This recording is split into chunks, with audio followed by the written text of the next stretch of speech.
Ben voilà, donc en quelques mots, présenter la page.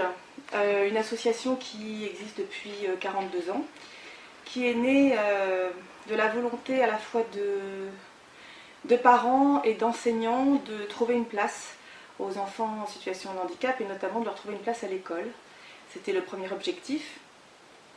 L'idée c'était de pouvoir en fait installer dans les établissements scolaires des centres de soins médico-sociaux pour que les enfants en situation de handicap n'aient pas besoin d'aller voir je ne sais pas combien de spécialistes en dehors du collège ou en dehors de l'école pour pouvoir assumer au mieux leurs difficultés. Cette association a peu à peu grandi. À partir des années 75-80, elle a commencé aussi à prendre en charge un public polyhandicapé, d'abord enfants, puis ensuite adultes, en créant une maison d'accueil spécialisée. Et puis elle s'est intéressée aussi au devenir de ces enfants handicapés qui avaient trouvé leur place à l'école, en leur permettant de poursuivre leurs études à l'université, et ça a été la création du service Handisup. Autour de l'école, c'est aussi créé un internat pour les enfants qui venaient de loin, et un internat qui permettait d'accueillir des jeunes en situation de handicap assez lourd. Aujourd'hui, la page, après toutes ces étapes, la création aussi d'un IME, avec une section pré-professionnelle, aujourd'hui la page c'est 19 établissements et services. Ça représente l'accompagnement de 650 personnes, adultes et enfants. Et la spécialité de la page, c'était justement de ne pas en avoir, c'est-à-dire de prendre en charge les jeunes en situation de handicap, quel que soit le handicap intellectuel, moteur, sensoriel, visuel et auditif.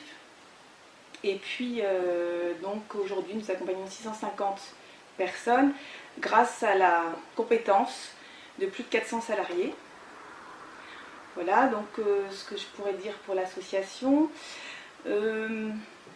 Services et établissements. Donc parfois les jeunes sont suivis dans des établissements spécialisés et l'école est faite à l'intérieur, c'est le cas des unités d'enseignement. Ou alors l'enfant est dans son école ou son collège de quartier, son lycée de quartier, et il est suivi par des services spécialisés qui viennent en fait le voir sur le lieu de l'école et assurent les rééducations nécessaires.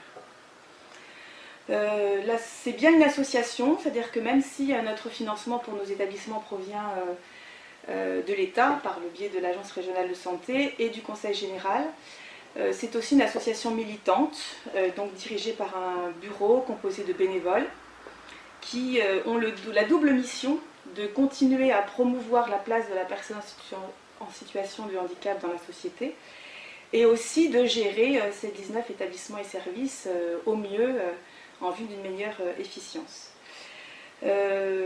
L'association, dans sa volonté d'assurer une meilleure place à la personne en situation de handicap dans la société, a lancé il y a 25 ans un projet qui était d'ouvrir le handicap à la culture et la culture au handicap, en créant un festival qui s'appelle le Festival Handiclap, qui fêtera donc ses 25 ans cette année, et qui offrira une programmation variée sur le site du Maillet-Brézé à Nantes. Voilà, ce sera au mois de mars, entre le 15 et le 18 mars.